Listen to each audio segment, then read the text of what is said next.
What up, though? This is Mongo Slade. So today we're going to ask the question whether Impact Wrestling can be saved. Basically, how long can this possibly last? The unkillable promotion of Impact Wrestling is once again on the ropes. Once again, very, very close to being killed. And yet, every time, this is the promotion that has a pretty good rate when it comes to the Hail Mary pass. That, every once in a while there's a Hail Mary that keeps Impact alive. And there seems to be another one, but I don't know whether it's actually going to work or not. So let's back up a little bit. Impact has been on the ropes for at least 3 years. Since 2018, 2017, 3 or 4 years, Impact has been staggering like, Barney from The Simpsons. It's just been horrible. It's been horrible. Impact was pretty strong in 2004, 2005, 2006. They were building they had a decent to pretty good fan base. As we used to argue with people today about AEW, that's kind of how we were arguing with people about TNA.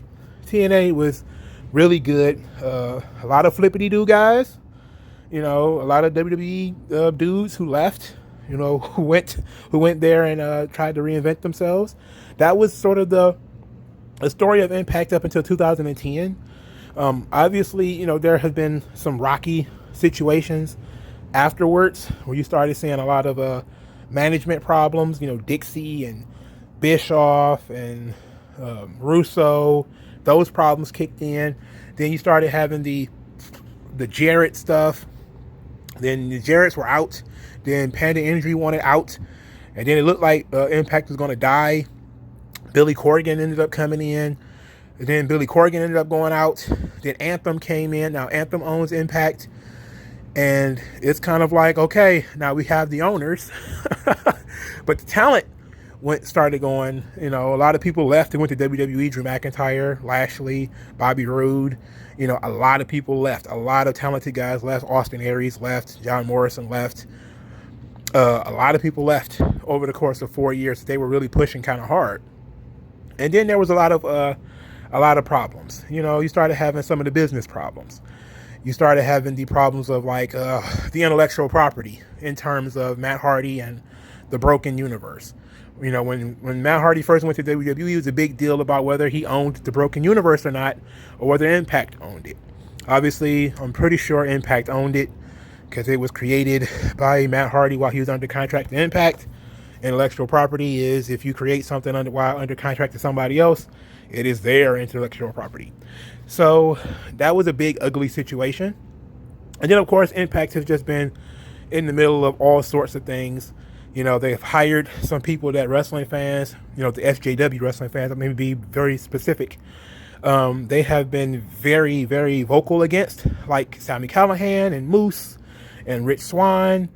There were some decisions that those people made backstage that was problematic. And so that has kind of damaged the brand a lot.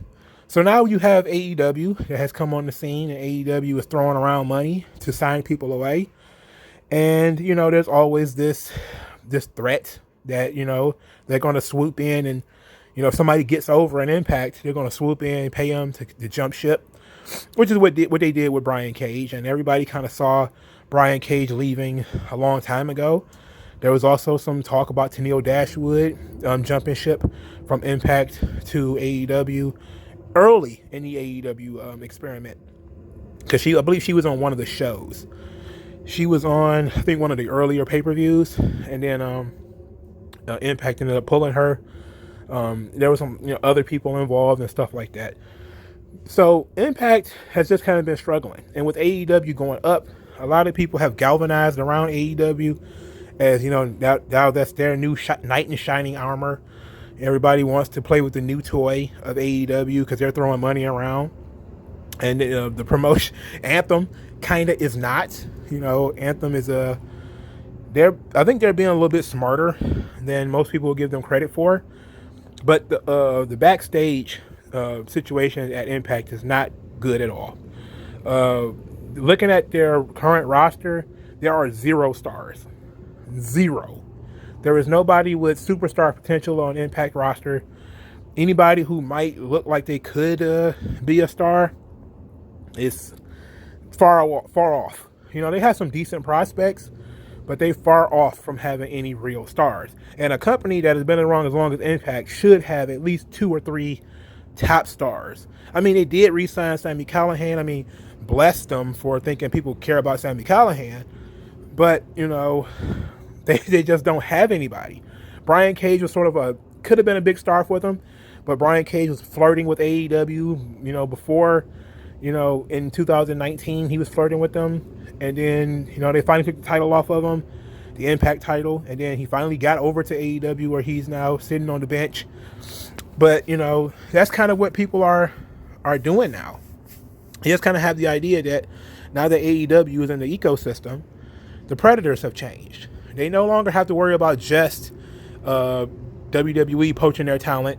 Now they have to worry about Impact poaching them. You know, Impact has always kind of been on again, off again rivals with Ring of Honor for that 3rd or 4th spot. Well, it used to be the 2nd spot, where, you know, in the ring, Ring of Honor was, you know, number 2. But, you know, as far as having sizzle with the steak and having a name, Impact was always the more interesting product. But now Impact is not really, well, they're still the most interesting product because, you know, AEW has decided to openly help promote Impact through the, you know, the Kenny Omega Bullet Club stuff that they're doing now. And that's sort of been the 2019 to 2020 Hail Mary of, you know, Impact is on the ropes again. You know, they kind of, they see bankruptcy coming. They pull the foreign object out of their tights, and, you know, they started throwing big right hands. So that's kind of how, you know, they're trying to pull a comeback. But this time they simply don't have the names. They don't simply have the draws. See, back in the day when Impact was on the ropes, there was always, you know, some old faithfuls, some AJ Styles or a James Storm or a Bobby Roode, or even a guy like Austin Aries that had been there for a long time, that galvanized new fans and old fans. There was almost always some guys there that was willing to jump to Impact because it's a decent job. It's not a lot of dates, not a lot of time. You know, your Rob Van Dams, your Rhinos, those kind of guys. But now the pool of even those kinds of people are starting to dry up because AEW is taking some of them, you know, and NXT is taking some of them.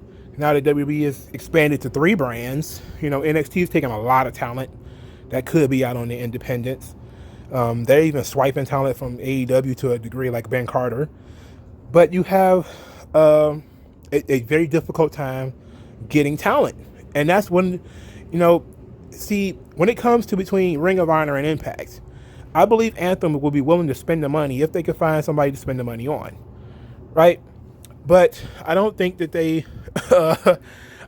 have anybody that's a free agent right now that isn't locked down to a contract that can be a top star, or anybody that's floating around that would make sense to be a top star for Impact right now.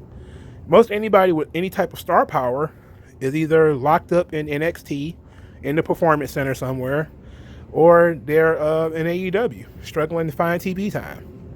So Impact is in trouble. Unlike Ring of Honor has core dedicated fan base and a core of dedicated wrestlers. There are no Jay Briscoes in Impact. The closest is Rosemary, because she's never going anywhere. But Rosemary is getting up there in age. She's got to be somewhere near 40 by now. Same thing with Taya. The women of Impact are sort of, you know, the stalwarts. They have been carrying the division for a long time, which is why they didn't have a problem at all with putting the title on Tessa Blanchard, despite the fact of her supposedly being a bully and a racist and all that type of stuff. So you have a company in Impact where there's a lot of negative PR around them all the time because of the kind of people that they sign, where folks don't really want to go anymore because there's not a lot of money, not a lot of exposure. You kind of have to like wrestling and just think like, oh yeah, this is one of my last stops in wrestling, like your Ken Shamrock, you know, or Rob Van Dam or something like that. It's like my last real run. and you can't really do much anyway. So it's like it's full of also rans and never will be's. So I mean, I hate to put it like that, but there are some people there who have some talent, but what are you gonna do? Like they had a nice little boost of when WWE released a bunch of people in April of 2020. They was able to get back Eric Young. They was able to bring in Heath or Heath Slater, whatever. They were able to bring in some other people, but in exchange, they lost some folks. They lost the Rascals, and Tessa Blanchard left. So it seems to be that Impact just can't win for losing. Now they're probably going to get a nice little boost from Kenny Omega, but how long is this stuff going to last? How long can the Bullet Club juice from the Bullet Club fruit actually bear out long term? Now the initial interest in Impact was very, very high when people heard that Kenny Omega is going to be on it, but it has diminished ever since. Ever since the first installment of Kenny Omega being on Impact, it has gone down, down, down ever since. Now,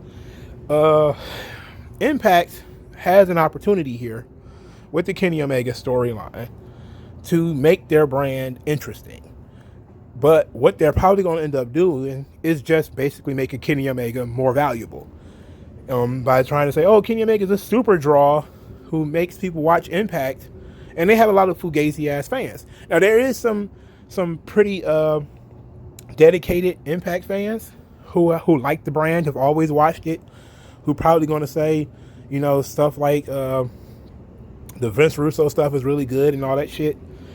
But they have a fan base that's more fickle than the Ring of Honor fan base. The Ring of Honor fan base know what they want. They know what they're going to get with Ring of Honor. Impact, they have a fan base who people who've been watching it a long time, but they also now are dealing with the fickle AEW fans who just like Impact because Impact is going to submit themselves to AEW. That means that they're just going to stand by and let Tony Khan diss them on TV and downplay them and and champion is fucking Rich Swann, who nobody cares about. And I hate to say that, but I mean, it is what it is. And you have to ask yourself, can Impact survive playing sidekick to AEW? And I say for a little while, yes, until AEW start having problems. Now, AEW hasn't hit the skids yet because they still have, it's still a pretty strong brand. It's pretty, the audience is still pretty galvanized around them right now. They haven't really had a big time controversy yet. They've had some smaller controversies, like the Matt Hardy concussion thing, the death of Brody Lee. Those things are tough, but they haven't been like big time controversies yet. Nothing on the level of what WWE has experienced or what Impact has experienced multiple times, or with any other promotion. So it's easy to say right now that Impact will be fine because they're partnered with AEW. But that's only fine until AEW hits a wall, until something goes on and things become difficult for them. Then that's what Impact does. What do they do then? Do they try to hold on? As if AEW has some type of problems, Impact is going to have double or triple the problems, because they don't have any stars. So the only stars they're going to have is, the potential crossover matches with AEW talent. But then what happens once, people just kind of like, on those? It's like at first they're going to be a big deal. But over time, as people start seeing it, it's going to get used to it. And people are going to lose interest. Then what? Can they survive on their own? And I don't think so, man. Like, Anthem is worth a lot of money. It's the same situation as Sinclair. They might just because they're worth a lot of money doesn't mean they want to spend it. They might not think this is a big deal or this is important. We don't know whether Anthem cares enough about pro wrestling to keep Impact around. And for right now, just saying that the partnership is going to be enough, it's like I doubt it. Because the partnership only works if AEW, is able to get away from controversy and is able to actually fulfill their end of the situation. And then in which case you're still the little spoon in the situation, which means that you're going to be taking a lot of orders, and you're probably just going to be jobbing your talent out to AEW. Which case, you know, you're going to learn why people didn't like crossovers in the past. People don't like jobbing out their guys, you know, because it affects your home base. But, you know, it's hard to tell what's going to go on in the future. But can Impact be saved? They have to create new talent. They have to find new talent somewhere. Maybe they need to just, you know, bulk up the women's division. And, you know, and I've talked to people about whether Impact probably would be better off as a women's promotion. I think it needs to be a women's-led promotion, at least for a little while. Let the women lead, you know. Back off the men's division for a little while, because NXT and AEW and Ring of Honor are fighting, and MLW and all these places are fighting for talent. But only really WWE is putting any effort into the women's division. You know, use that to your advantage. Take advantage that Impact has such a history with women's wrestling, that they took it seriously first before WWE did. Now they don't have the money, but they can offer you the opportunities. And you know, Deonna Purrazzo used to openly say she wanted to go to AEW. You know, that's, you know, just stopping off an Impact was temporary, and that she really wanted to go to AEW. Now she's re-signed. You know, she's changed her mind.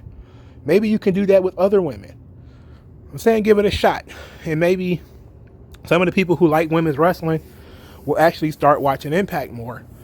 And maybe it's not for the guys who are big stars, but maybe for the girls. And you know what? It might not make you a solid, you know, top promotion, but it'll keep your promotion alive. You know, there had been a lot of women who lost their gig because Women of Wrestling went out of business. Pick up some of those women. I was about to say broads, but pick up some of those women and you know, build a solid division, like a plentiful division of women's wrestling, and you know, sort of rebrand yourself as a women's company, you know, a women-led company where there's men, but the men aren't the main event. And I think that'd be the best way for Impact going forward.